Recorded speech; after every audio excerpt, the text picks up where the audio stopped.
Hello, everyone, and welcome to Grip Locked, Foundation Disc Golf's weekly podcast. I'm Hunter, joined as always by Trevor. It's good to be back in the studio.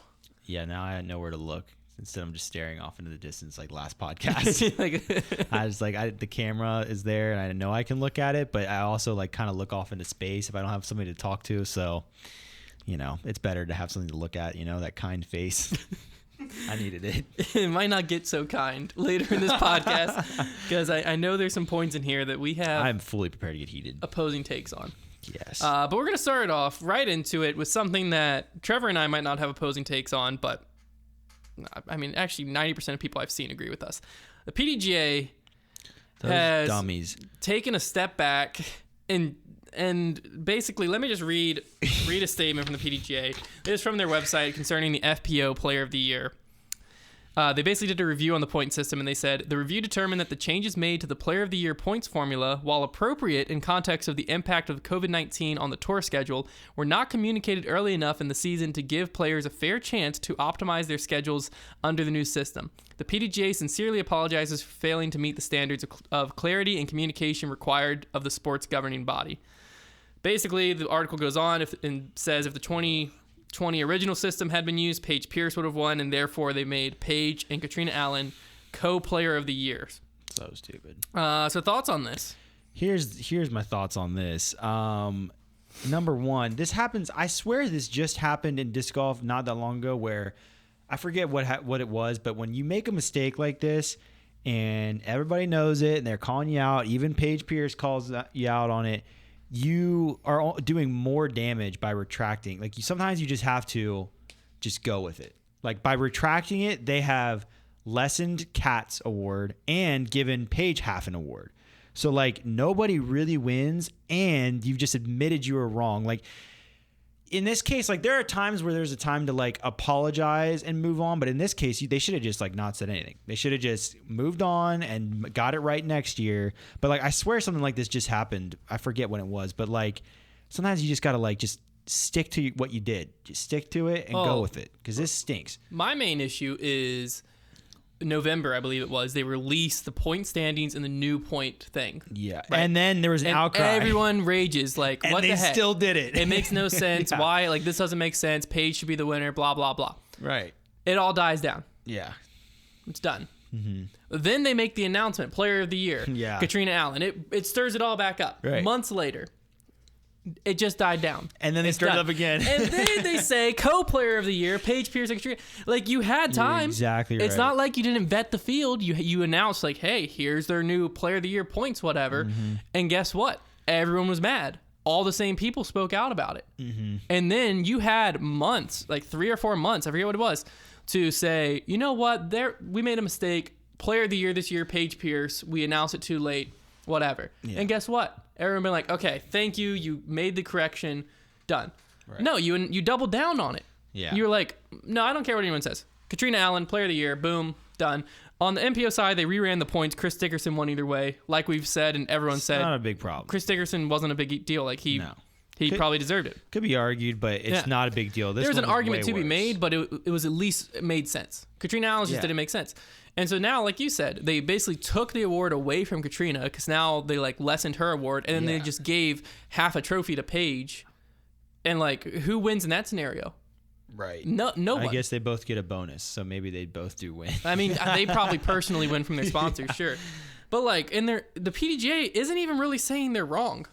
Because they literally said... No, they're just we... They're well, we changed it. And while it was appropriate and correct with the impact of COVID on the tour schedule, basically saying well, we were right, but because there's an outrage, we got to do this. Yeah. It's not even addressing... They basically were well, the only mistake we really made was we announced it in November, which, what's the big deal there? That's pretty much all they said. That's what they're apologizing for, is announcing in November, not the fact that you just took a player of the year away from someone who absolutely dominated the events they played and beat the person that you gave it to 83% of the time. But still, like you said, why even go back on it? Yeah, they should have just rolled with it. It was over. Yeah. No one was even thinking about it anymore. We were done with it. We're on to the next season. Everyone had said everything, and now here we are on our third podcast talking about this because you keep bringing it up. Yeah. Maybe they just like the bad press.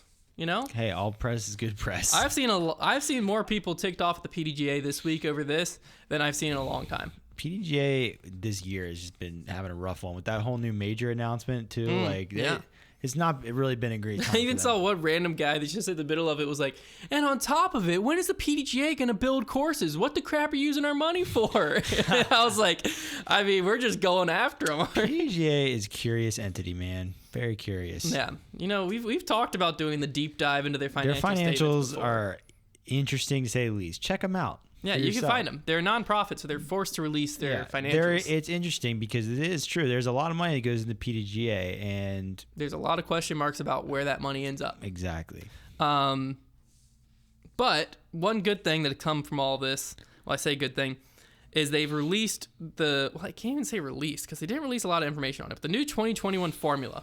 They've basically changed how much weight is to what. So they put weight more heavily onto Elite Series and Majors, a lot more than A tiers, to where a Disc Golf Pro Tour or an NT win is now worth the same amount of points as 4 A tier wins. And a major win is basically worth 1.6 Disc Golf Pro Tour wins. So basically, the major's 100 points. Yeah, that's about right. Disc Golf Pro Tour, National Tour is 60 points. I wonder how they came to that number, 1.6. Yeah, I don't know. I'll try and do the math. I honestly makes sense though when I think about it, because honestly, Pro Tours are so hard to win that like a major wouldn't be like twice as hard. No, it's not that much harder. But I expected it to be. When I was doing the math, I was like, oh, it's gonna be 1.5. They probably said 1.5 and like maybe a little bit more. I did 1.5 and it came to 90, and I was like, then why is it 100 points? It's actually like the closest. I was doing it on my calculator. Yeah. I was trying to figure it out to be precise. I got to 1.66667, and it still wasn't exactly 100. So I don't know what the actual math is. But it's 1.6 got you to like 100.5. So I just left it there. Fair enough. Regardless, it was 100 points for a major win, 60 points for an Elite Series, 15 points for an A tier. And A tier, it looks like they only rewarded you for coming top 3. And the third place at an A tier was like the same as like 25th at a Pro Tour, basically. Oh, nice. Or something like that. Okay. So it seemed a lot more fair to where this shouldn't happen again. Right. You know, because they're going to weigh the Pro Tour and stuff way heavier. Yeah. I will say, like, with the Pro Tour and the PDGA, with some of these things lately, like, they have been making some really dumb mistakes, but at least they're coming around and fixing them. Now, like you mentioned earlier, they didn't really apologize and like admit they were wrong, like they probably should have. But they basically just said like, "Well, we're not wrong, but you're not wrong either." Right. There's a lot of very confident, I don't want to say arrogant, but very proud people that work in disc golf that don't like being proved wrong. It seems like it's like the whole Pro Tour social media fiasco thing that went on. Like, there's just a lot of people that do not like.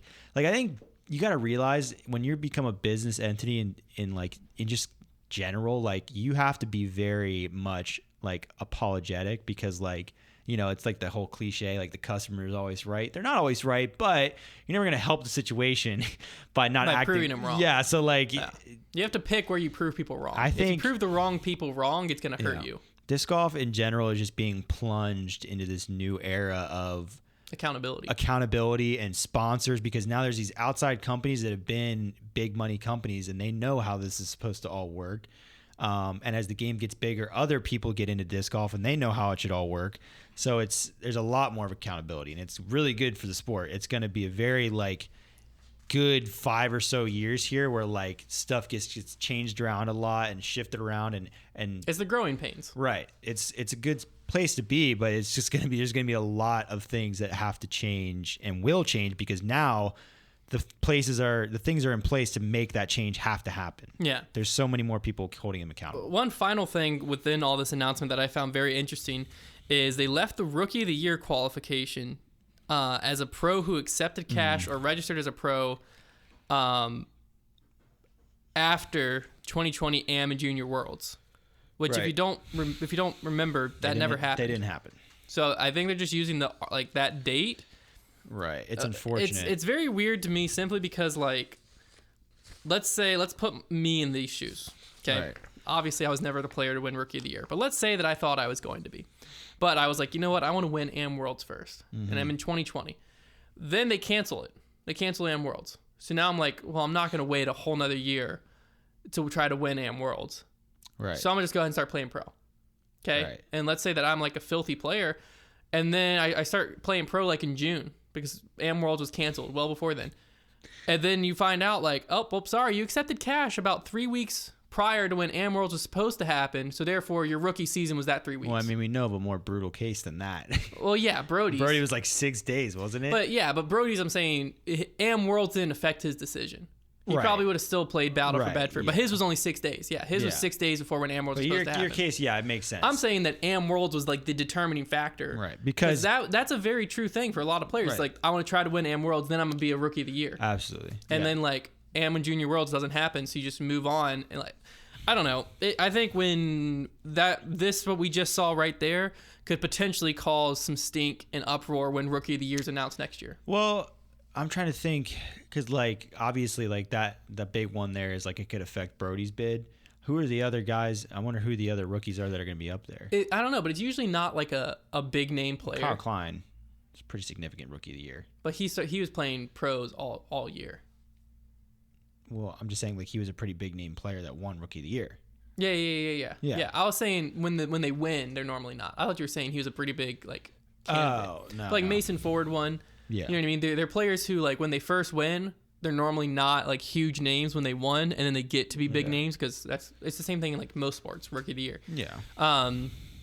Brody would be the bigger name in this case that has a chance at it. Yeah. But I'm just saying it's going to be interesting to kind of see how it pans out because like. Yeah, like if So much about last year was weird that personally, if I'm the PDGA, I'm just saying like, I don't know, I would just pick. It's hard to even just pick a random date because Am Worlds I agree is a good normal one. But when that event doesn't happen, then like technically, if I'm like, since that's from the PDGA's website, it says after the 2020 Am Worlds, if I'm a rookie, I'm calling them and being like, so since that didn't happen. You know, I didn't accept cash flow. What I would have done is just never said anything about the criteria for the date. Waited till you were getting ready to announce it. Looked at the players. Look at the guy you want to make Rookie of the Year, and then see if you can make a case for him being a rookie. I would have done it on the back end. I don't know if I like that either. Why not? I think it all comes down to because then you don't have to even worry about anybody complaining. And then if the guy that you want to make Rookie of the Year works out, he works out. If he doesn't, then you can try to make your argument. What I think it all comes down to is this is where algorithm and trying to be all mathematical about these type of decisions falls apart. Right. There should just be a board or something right. like the Rookie of the Year. I don't know, board of directors, whatever it is. That these people, and maybe it's a big board where there's different people influencing it. Right. They're voting for Rookie of the Year, Player of the Year. Yeah. It's not just some arbitrary matter of fact thing because that might not tell the full story. You know what I mean? Yeah, I mean, Player of the Year. What if Paige went? This hasn't happened, but let's just say starting in January through May, she didn't lose an event at all. Yeah. Then she tore her ACL, or maybe something more minor, to where May through August she didn't play. Yeah. She couldn't play. And then August through October, she didn't lose again. So she won every event, including majors and pro tours that she could have played in and won. Mm-hmm. But then because of points, she's not Player of the Year in that scenario. Yeah. The only problem, I mean? the only problem, like I agree, the committee approach is the best approach. Committee's the word I was looking for. But I think points do need to be weighed and I do think the only problem with committees, and this is talked about in pretty much every sport, but especially basketball, where MVP is such a prestigious like thing in basketball. It becomes political. The league gets an agenda, and that's where like LeBron James has not won an MVP in 8 years. Kobe Bryant won one MVP ever. Like MVP can be very dumb sometimes the way it's picked. So maybe you make it a weighted system where the points weigh 50% and the votes weigh 50%. That's what I would say. Or something like that. I don't know. There's got to be a way. I just think that the numbers don't always tell the full story of the year. Yeah, I agree. And I think, especially in this case, you just pick a random date. That'd be the same as just like June 1st. Like, what? Yeah, it doesn't really make any sense. Yeah, because was Am Worlds was also possibly delayed originally. I don't think they ever went with it, but then it's like, well, was it the delayed date or is it the real date? You know what I mean? Yeah. Like, there's so many things up in the air. Regardless, it was a very interesting article from the PDGA. You can read all of that we're talking about. It's on the PDGA's main page. If you just click on the where they announced Paige as a co-player of the year. Anyways, on to Waco. So I was actually at this event. It ended up being a super unique and interesting event on a number of different fronts. Yeah. For many reasons that we're going to talk about. But it was I think part of it that made it kind of fun and unique being there was the factor of the wind that made every hole play different every day almost. The wind was typically in the same direction, but one day it's 10 miles an hour, next day it's 20. You know what I mean? It's definitely fun, but we're going to talk about the MPO side first. There's several storylines to look through here. First off, I'm just quickly go through the top 3. We had Nico LaCastro taking it down by 3 strokes over Kale LaVisca, and then Bradley Williams in third. You might have realized, Hunter, you didn't just say any of the notable top pros. Where the heck were they? Well, I'll tell you. Calvin Heimberg was in 4th place. Paul Macbeth was in 5th place. Chris Dickerson was in 7th place. Ricky Wysocki was in 11th place. Eagle McMahon, 47th. And I believe we just said Kevin Jones was in 54th? Yes. Kevin Jones in 54th. So those are some of the normal names we see at the top. I'm starting to think that Kevin Jones needs to pick it up, or he's going to like lose his spot on my, the bad boys of the Disc Golf Pro Tour sort of deal, because like I kept throwing him in there and he stinks this year. So you better pick it up, Kevin. A more weird fact to me, because like Calvin 4th, Paul 5th, Chris 7th, Ricky 11th, those don't really sound horrible or that bad. We didn't see any of those players on a lead card in round 2 or 3. Yeah, that's the weird one. When you read that, I was almost a little bit surprised. I was like, really? They were that close? But a lot of them jumped up in their final round. Yeah, it's just because they were never really in it. No. So like those top guys were really the only ones that had a shot. Ricky went into the final day only like 4 strokes back. Yeah, but had a bad round. Not even a bad round. Like I believe his front 9, he didn't have a par, but he started like double bogey, and then went birdie, bogey. Like he was having a crazy up and down round. You can't take those. You take those big numbers. I've seen it so many times this year already, where a guy just takes like a double or a triple, and their entire round just gets thrown off the rails. Like, and they'll birdie like the next 9 holes, and it doesn't even matter. Like they can't get back on track. It's so hard to keep up with lead cards this year. Mm-hmm. Like disc golf is at the point now where somebody is gonna shoot 13, 14 under. Like, and if you're not up there and at least keeping pace, like there's just nothing you can do. Well, what's crazy to me was like this basically allowed us to see some players that we hadn't seen before, mm-hmm. or either have never seen before or we don't frequently see. Yeah. One of those being Gannon Buhr. I think this was a big storyline out of this event. First round, shoots a 9 under par, 54, round 1, finds himself on the lead card. So live coverage, Joe Mez card. As a 15-year-old. Mm-hmm. 1-5, 15. Can't drive. He had to, I think his mom drove him to this event and is going to drive him to the other pro tours. He proceeds to follow it up with back-to-back 4 under pars, both of the next 2 rounds, 4 under, and finishes in a tie for 11th place with Ricky and Emerson Keith. Mm-hmm. If you don't know much about Gannon, he's the youngest ever 1,000-rated player at 14. He started playing when he was 10, and when he was 12 years old, he was already shooting some 1,000-rated rounds and was a 950-plus rated player. I wonder when Eagle hit 1,000, because I remember I don't think Eagle was really becoming a big deal on tour till he was like 18, 19. Yeah. Like he's kind of like our best. Now we have Kyle Klein now is kind of one of our young guys, but like he was really our best example of like. Now I say that, although I think I say that because I'm older now, because technically like Paul and Will and all of them were in their very young age when they were getting on the tour, but I was also really young, so like they seemed old to me. But, we haven't this young. We haven't seen anybody like 15, 16 break into tour and start placing well. That's new. If you want to learn some more about Gannon, there was actually an interview with him on the Nick and Matt Show, which is on the Foundation Podcast Network on YouTube, or you can search the Nick and Matt Show. They're one of our interview podcasts for the Foundation Podcast Network. But one thing that really surprised me during that interview with the Nick and Matt Show about Gannon is that he was not surprised.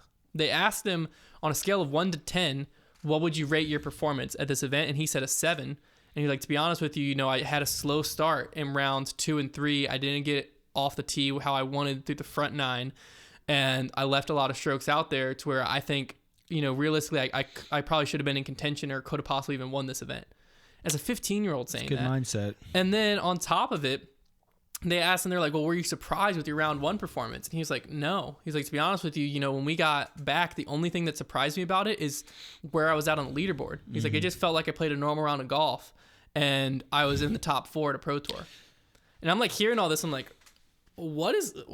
Like, this is what I'm talking about where, and he also mentioned in the Nick and Matt Show that this is what he wants to do. He said he's going to get a college degree, just he feels like that's smart, but this is what he wants to do as far as his career going forward. Yeah. And this is what I was talking about when we saw Paul's contract, is I think that this is the type of thing that we're going to start seeing more and more, is kids, basically young teenagers, when they're like picking and choosing sports, disc golf's gonna, if they like disc golf or even know about it, it's gonna start becoming one that they're like, hey, I might be able to actually do this. Right. Because now you can see there's good money in disc golf. Like there's several players making 6 figures, and now we know of at least one player making 7 figures a year. Yeah. Guaranteed doing this. It starts to become a much more like legitimate, option for them when they're looking into the future. Yeah. So I'm expecting we're going to hear a lot more from Gannon in the future. I also expect we're going to start seeing some other 15 to 18, 19-year-olds sneaking up there in the tour rankings. Yeah, we are only a few years away from, just 5 years from now, there is just going to be a flood of really talented young players. It's just starting to really heat up where, we were just at that tour event, a couple weeks ago, and the junior guys were out there.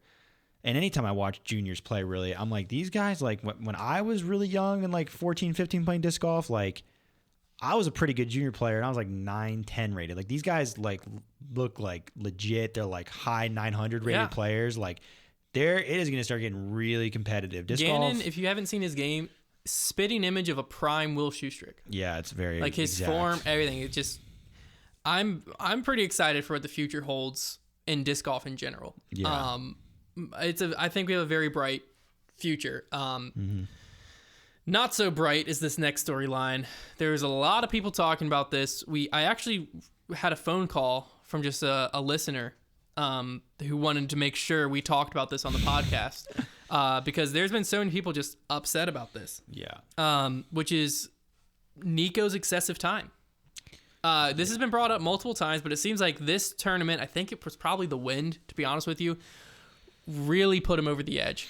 So I just want to read you a few things here to kind of give you a little bit more context of how bad was this actually. So the viewer that called me, he said that every time Nico put his mini down, he would start a timer on his phone. And the final round coverage, he was averaging 45 seconds per throw, 15 seconds over the limit. You might be thinking to yourself, that's really not as bad as I expected. He did that for the other members on the card, and they averaged between 8 and 15 seconds. So basically, at the high end of the average of the other 3 members on the card, they could all throw in the same amount of time it takes Nico to perform one throw. You might be like, okay, well, that's when he's putting or something. Well, he also started a timer as soon as he made it to the front of a tee pad, right? He said there was multiple times that it took him over a minute to throw, and within that minute, he would sometimes check the wind with grass 6 or more times before he finally threw. So, what needs to happen here? What is going on? What needs to happen? Well, okay, so let me start by addressing the very root of this problem. The root of this problem is that the language behind the rule that Nico is apparently breaking is ambiguous. Therefore, because it's the language is something along the lines of once the player has a reasonable amount of time to establish his lie, 30 seconds clock. Reasonable amount of time is completely ambiguous, and Nico could literally just say, I didn't have a reasonable amount of time to establish my lie. And right away you can know, it's in my mind, if he says that, you can't argue against that. You'd be because reasonable is a subjective word. There's no this reasonable means 15 seconds. No, reasonable means whenever he thinks it's reasonable. So that's the root of the problem. The other thing is, as far as him being penalized, disc golf is pretty much a self-governed game. So if the guys on his card are upset about it and think he's getting a competitive advantage, it's up to them to call him. I don't think it'd be wrong if they did. And then my last sort of point is if I were in their shoes and I'm on the card, a guy taking a long time to play, while it might be slightly annoying, I'm not considering it a competitive advantage. Because the wind, I think, was a lot of people's big argument. And here's the thing. Nico can wait as long as he wants on that wind. It's not going to change as soon as that disc gets out of his hand, a 30-mile-an-hour gust. Because wind, a steady 10-mile-an-hour wind throughout the day, is not really going to change. Gusts are really what a guy would wait out to make sure he's not in the middle of a gust. But that could literally switch as soon as the disc comes out of his hand. So there's not really any prediction of that. He could actually hurt himself by trying to wait out a gust. So that's kind of my points on it. So now you can take your turn. Well, before I get too started, Connor, the producer of the show, could you look something up for me? Can you look up the PDGA? I want the actual wording on this time rule. Yeah. I want to read it straight from the PDGA. Can you look up, just go to like the PDGA's official rules, and while I'm talking about what I think needs to happen, can you just look up the actual language of this 30-second time limit? That's a good thing to have. But here's the thing in my book, right?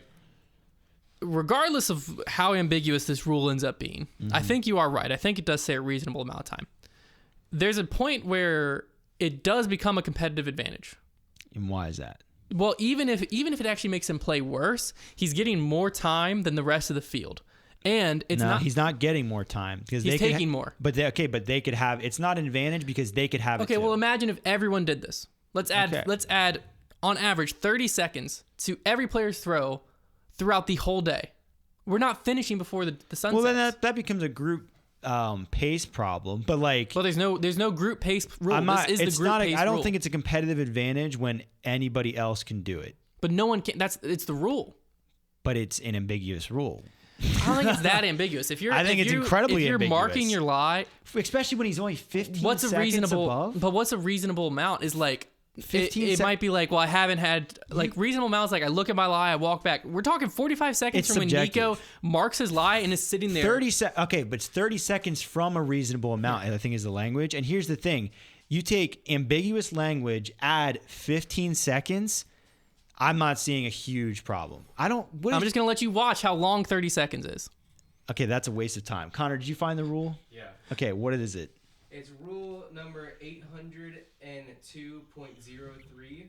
A player has taken excessive time if they are present and have not thrown within 30 seconds after the previous player has thrown, and they have had a reasonable amount of time to arrive at the end of the term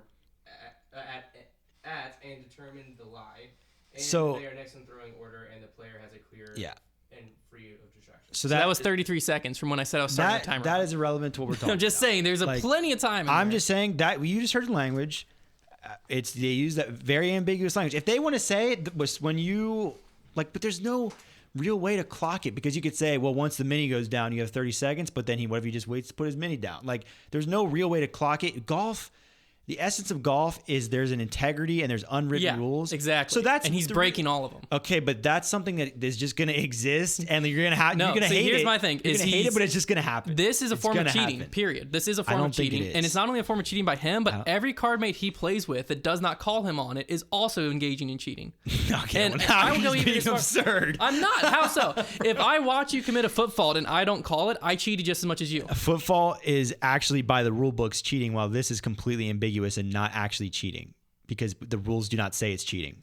Oh, I'm sorry. I thought we just read a rule where it's against the rules. That said reasonable amount of time. Yeah, I agree with you. It's ambiguous. So where did he break the rule? Because how do you know reasonable for him might be 45 seconds. So how did he break the rule? Who's the one that's supposed to be deciding this? Is it the player themselves or is the person calling him on it? Nobody can decide it. Nobody can reasonable decide. To who? It's obviously reasonable to someone. Who decides what's reasonable? Exactly. The player who's taking the time or the player who's calling him on it. Well, I think if he were to call him on it and in basketball, who's deciding what a foul is? The player who got fouled or the player or the ref? All right, so let's say it is the guy who's calling him that decides it. But then Nico then gets to argue his case to the tournament director. Sure. But then Nico gets to argue what a reasonable is too. So then Nico also gets into it. I'm fine with him arguing it. There's no way. But someone needs to call him on it. Okay, but there's no way they can reach a objective punishment. Like, Nico, you broke this rule, and they can explain to him why he broke it because of that language in the rule book. That's the problem. That's literally the only problem with this. I'll agree with you. It's a problem, but that's not the only problem. It is because if you have a guy getting to the front of the tee in line, it's one thing if I'm not saying it's a good thing that he's doing all this. It would also be one thing if there's one moment where, it's only happened one time. He marked the lie. It took forever. Whatever. Or, it's a super windy day. He's trying to figure it out. It happened like one or two times when he's off in the woods and he needs to walk in, look at his lie, walk back out, walk back in, look at his lie. But when you're literally a wide open putt and you're marking your lie and you're sitting there and you're just Here's something I'd also like to know is I'd like to see this guy who gave you that data I'd like to see if he has each one clocked, because if he threw a certain amount of shots, and almost all of them were 30 seconds or just a little over 30. And then he had one outlier that was like a minute 30. It would ruin the whole average. So like that data can be very misleading. I agree with you. I'm not basing my argument on just this data. He could have been very close to 30 seconds on every single throw. I watched him throw multiple times. He was going at least more than twice. Were you clocking him though? I was not clocking him. I'm not basing my opinion is not on this. You need to do some more research. My opinion is not on this. My opinion is there was enough people that were ticked off about this that it's pretty obvious that it was not just Nico on. Okay, but the outside viewers, go ahead. It does say, so the second part of like figuring out how much time they have, it says after the previous player has thrown in, they have had a reasonable amount of time to arrive to the line. Does it say arrive and determine or just arrive? Arrive and determine. The and determine is the tough part. Right. But still, I'm just saying someone somewhere need to call him on it. Even the TD can look and be like, here's all the outrage I'm hearing though. It's from watchers and listeners. They have nothing to do. Every single player when they then they got to do something. I agree. About it. That's why I'm saying the other three players on the card are just as bad as Nico because they didn't say anything about it. And the only reason they're not going to say anything is because they're worried about Nico raging. That's their problem. But that's what this comes down to. That's what we want to see anyways. If they're upset, egg them on a little bit. It'd be fun on live. I agree. Let's see him slam his stool again and watch all the discs come out of his bag. That's a great highlight. Yeah, you're right though. Like at the end of the day, if people are upset about it on his card, like you're not gonna do anything about it just complaining. Like he's obviously not gonna change. He doesn't care. So you're gonna have to. But that's where I'm saying. And the only thing that's gonna cause rule changes to happen are by being vocal about it too. Like at the PDGA, if nobody's being vocal about it, they're not gonna feel the need to change that rule book. Whereas if they come after it and this whole argument we're having right now happens between Nico and a player, then the PDGA will think, we should probably change that rule. But I think it's even on the TD to a certain degree. It's more on the TD to keep the group going than it is. But there is multiple. Well, yeah, I don't think you should come get on Nico specifically, but you should be getting on the group because there is multiple times where glare at him like it's you. There was multiple times in nationals. I don't know if you remember this, where we would be playing and we'd be on a slow card. Yeah. And we were dreading it. And Baker would walk out and be like, guys, y'all need to pick it up. You need to pick up the pace. Right. And walk away. And guess what would happen? Our card would get faster. Yeah, and it also is hurting these three players. Like, because imagine playing on a card where it's like, you step up, you throw within 10 seconds. I step up, I throw within 10 seconds. Nico steps up. I don't know. He takes a minute, and then Connor's sitting back there. His legs are tightening up. You start exaggerating more and more. A minute. It's not. We're not a minute. I'm talking about the tee. There was about multiple times on the tee he took a minute. See, but I don't know. And he checked the wind 6 times. We're talking about seconds here. And then, one point, I forgot this. He said he rubbed his hand in dirt like another 4 times that tee bend down, grab my water bottle, take a sip, put it back, and that's 15 seconds right there. Time flies. That is not 15 seconds. That's 2 seconds. I'm just saying, like, I'm just never getting upset over that. You couldn't even check the wind 6 times in 15 seconds if it was a speed race. I do agree. The wind checking thing is like how stupid, but like, because especially when I was talking about like the gust is just going to keep. And you've watched Nico play. He's checking it, dapping his hand in the mud, and then like wiping. I just hope you all are ready for this to happen again because he just it's going to. He won, so he's not going to change. I'm not as mad at Nico. I'm mad at everyone. No, Nico is because Nico can probably use the argument you said, right? And be like, I'm not even breaking a rule. Yeah, he's undefeated with that argument until they change the rule book. Why is no one calling him on this? I agree. They're all being scared. They're all scared of Nico. That's why, he's a little edgy. If this is the issue that we're going to have as the sport gets bigger and bigger, every pro tour needs 3 to 4 marshals. Yeah. Every few holes, and they need a way that you can call a marshal over regularly. I think we already need it.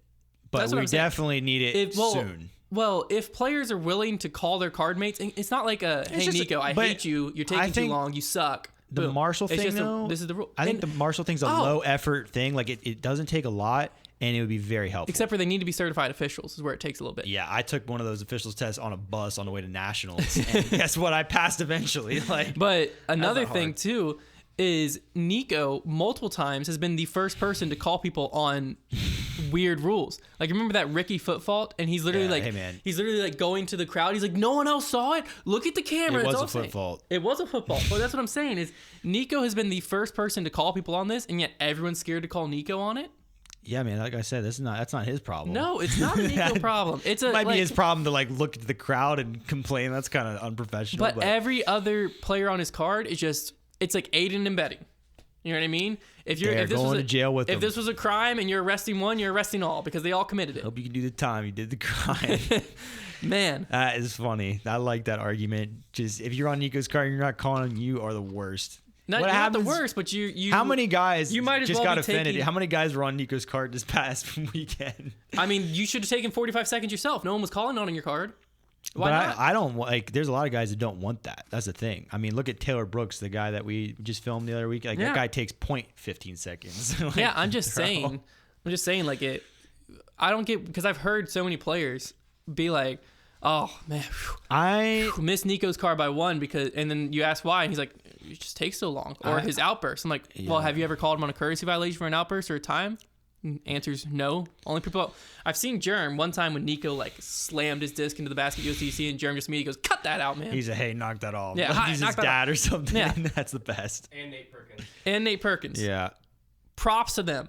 Everyone else, I mean, he's a firecracker. come on. Everyone at home would be on your team if you just called him on excessive time. The only person that's gonna get upset at you I'd is be Nico. on your team too because I want to see him blow up. The only person that's gonna be upset at you is Nico.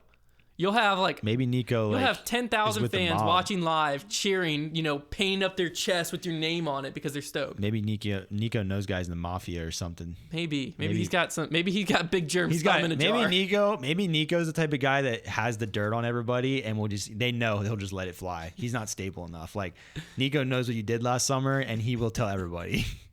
He's not afraid. I could see that. That honestly, that kind of makes Maybe sense. that's a conspiracy. Maybe that's why Big Germ hasn't been playing so good on tours. Once he told knock him out, he cut his toe off and it's in a jar back at his house. And now Germ can't plant on his forehands. It's all making sense now. We don't need marshals. We need the FBI. Here's some deep conspiracy stuff going on. Oh at my these Pro gosh, Tour dude. events. Everything interesting that happens in disc golf centers around Nico LaCastro, and you guys wonder why I like him so much. It's because he's interesting. He's the most interesting man in our sport. Yeah, he's got Germ's toe in a jar. He's a character. Can we start man. that rumor? That's funny. I like that. Like, hey, Germ, if it's not true, show us your feet. Like, Where's your big toe? You won't take off your socks right now. And before we go Snip, too that far one's down going that to bed. road, let's get over.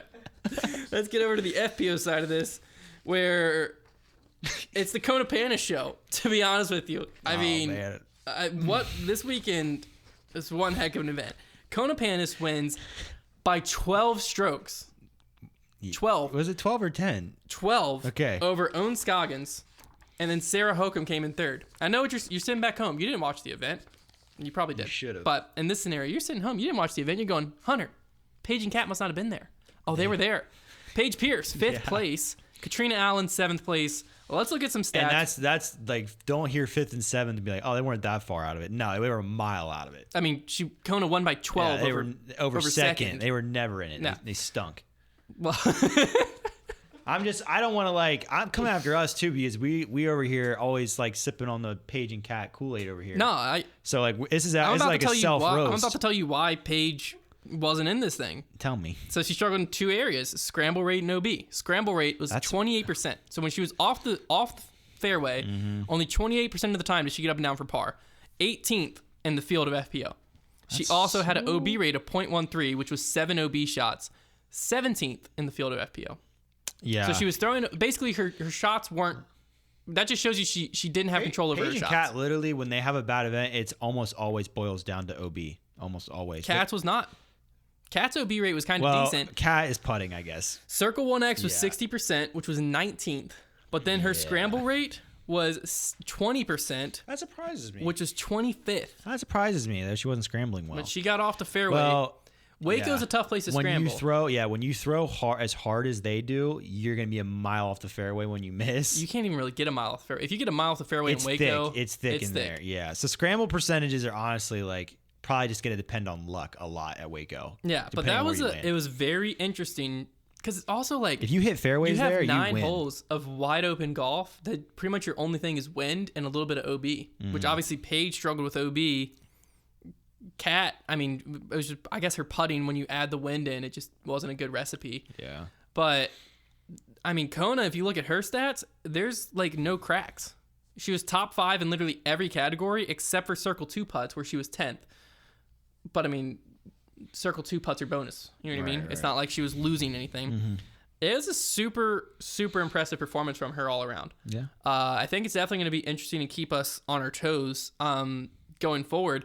And she also kind of just told us to kind of shut it about, we thought the All-Star performance was a little bit of a fluke. And it 100% at this point I can say it wasn't a fluke because that was mesmerizing. Not only did she come out and win a Pro Tour, she did it in a fashion that I could not tell you the last time we saw. Yeah. I mean, Paige and Cat did it in a fashion at Las Vegas, but there was 2 of them. Yeah, I mean, that's been When's the last time one person, I don't actually know this stat, I was just kind of asking a rhetorical question. Actually, one person that isn't one Paige person or Cat. that'd be an even That'd bigger be further stat. back. Probably have to go back to like a Lane King or something, where someone just dominated the field by themselves. It doesn't happen often. But, good for her. Props to Kona. I'm glad we're getting some more people that like that. Hopefully this is a sign that she's going to be around the whole season and we can have some battles. We're definitely going to be looking for her at this next tournament. We kind of honestly were sleeping on Kona a little bit because like she was kind of like sneaking around into like the top 5 standings almost towards the end of last year. And I feel like we kind of just ignored it because we felt like Paige and Cat were untouchable when we didn't realize her trajectory was probably on a pretty steep incline, like probably going upwards. I think part of it too is she's always been very vocal about like her struggles on social media, with her putt, with whatever, her throw, her forehand.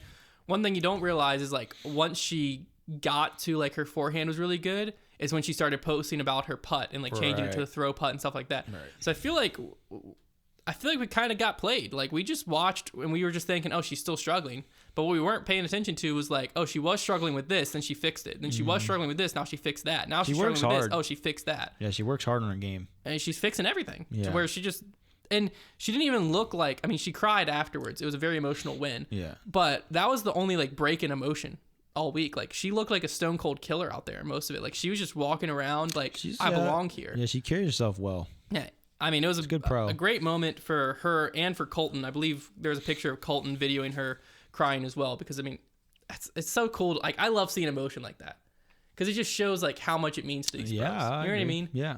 Like, I don't know. I love when people care that much. I agree. You have other pros out there that just, they don't care. A lot of our dudes, especially, are a bunch of robots. Like Calvin Heimberg, that guy, I'm pretty sure he actually might be a robot. And he's darn good disc golfer, but he might be a robot. The programmer behind Calvin that Heimberg guy would win. That guy can win a world title, and he would just like wave and walk off and just be like, "Yeah, that's pretty cool, I guess." Like he would not even care, and it makes him so good. But like, yeah, it's cool to see people like get super emotional. Yeah. All right, it's time for the fan favorite part of our show, Trevor's Trivia. What do you got for me this week? So this week, I think I decided we're gonna bring back. Dun, dun, dun, dun. We're gonna bring back the what did I call it? Catchphrase or taboo? Last time we did. Oh, so this is where you like give me something, I gotta name the player. Yeah. So I'm gonna just breeze. Should we make the timer 30 seconds? Have you had a reasonable amount of time to decide this? Connor can handle it. I think. Did we do a minute last time? I think we did 2 minutes, and I think we decided it was too long. I think we'll do a minute. I'm gonna just scroll very randomly through the MPO disc golf rankings here and just pick players and try to give you clues as to see how fast you can get them based on the extremely like disc golf stereotype that they have. Yeah. Probably. Cool. So Connor, okay, you ready? Go ahead. Okay, powerlifting, super ripped. Ezra. Yep. Okay, nickname is just 2 letters next to each other. KJ. Kevin Jones. No. Anthony Barella. No. It throws super far as well. Infinite discs, like. What? Oh, double G. Garrett Gerthy. Okay. Why is there so many with 2 letters? Yeah, I didn't realize how much there was. Okay. Dreadlocks. Philo. Lefty.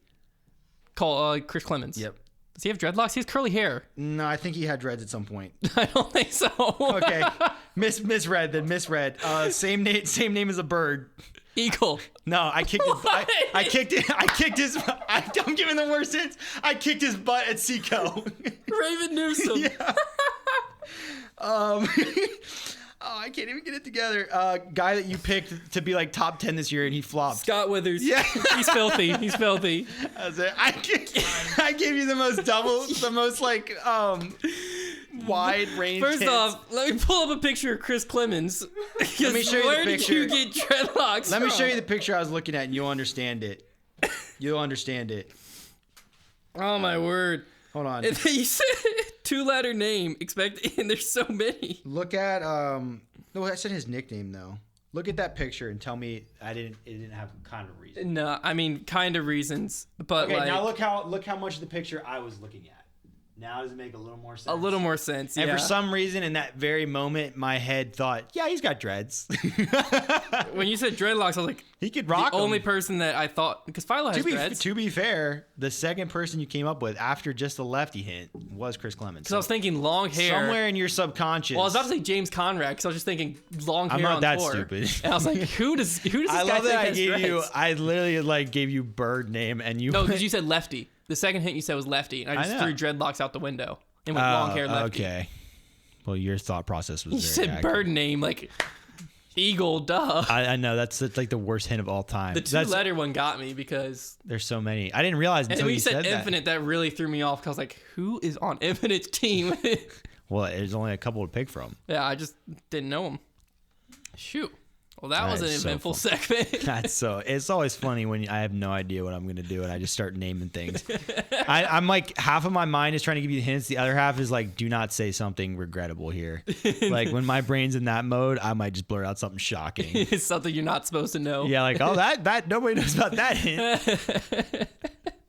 Well, that hint's coming out next week. Whoops. All right, let's jump into a little preview for the Open at Belton. What a classy name, can I first say? Yeah. The Open at Belton. Absolute stacked field. Yeah, for a Silver it's pretty Series. much a pro tour. Yeah, this should just be a pro tour. I mean, pretty much every big name MPO player is there. FPO, it's pretty much everyone except for Paige Yeah. is there. Yeah. So Hashtag where's Paige? yeah, honestly.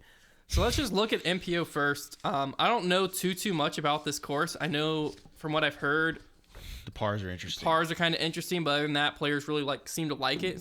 Seem to like the style. Mm-hmm. I've seen some clips of the turf tee pads. It looks like it's literally from a lacrosse or something. Like some of them have the end zone lines and stuff like that. Like even some color on them. that's Looks not kind of cool. Yeah, that's not a bad thing. Oh, I was saying it's a good thing. I thought it kind of looked cool. Maybe for professionalism of the sport, no, Yeah. but it's a Silver Series. Okay. This isn't a big pro tour event. Just feels like one. Who cares about the Silver Series? Anyways, MPO side, let's just come right into predictions here.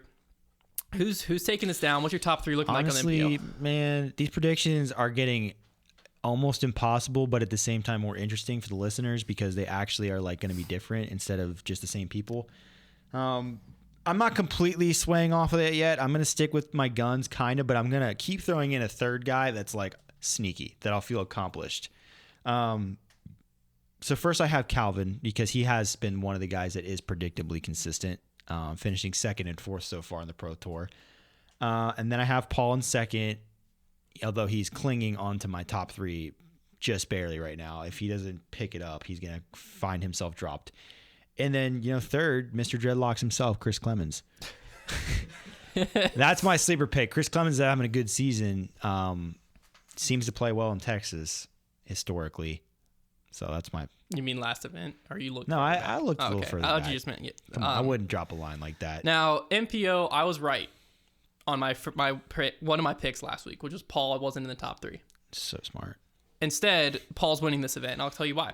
It's for the exact opposite reason that I didn't have him in the top 3 last week. Mm-hmm. Waco, he didn't get there until a little late. His practice rounds were a little rushed.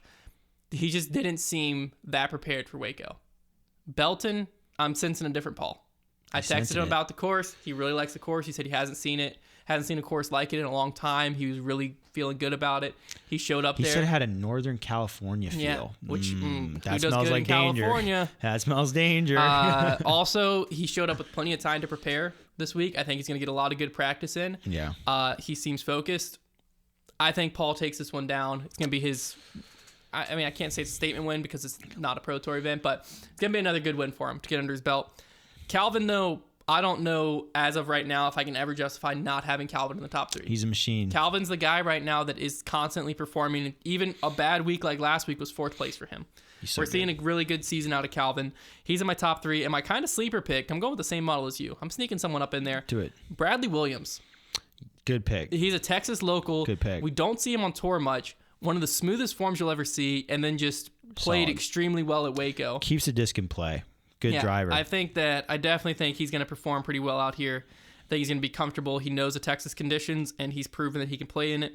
I'm going to just keep that rolling with my FPO predictions. Valerie Mandujano, flip side of that same coin, is taking down the FPO. Wow. Here's why. So far, the first few tournaments, it seems like she's been putting together great rounds, and there's been one round that's held her back.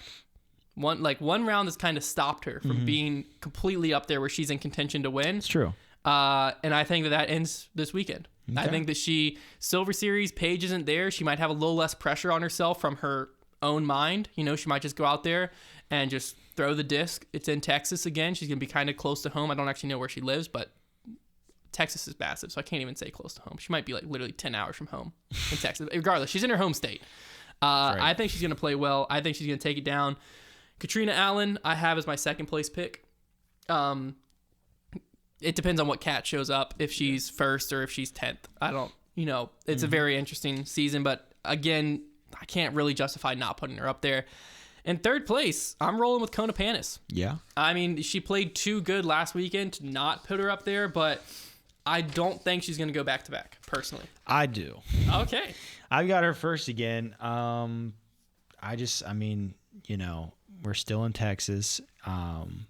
Paige isn't there. Honestly, until she changes my mind again, she looks like a player that's going to be tough to beat.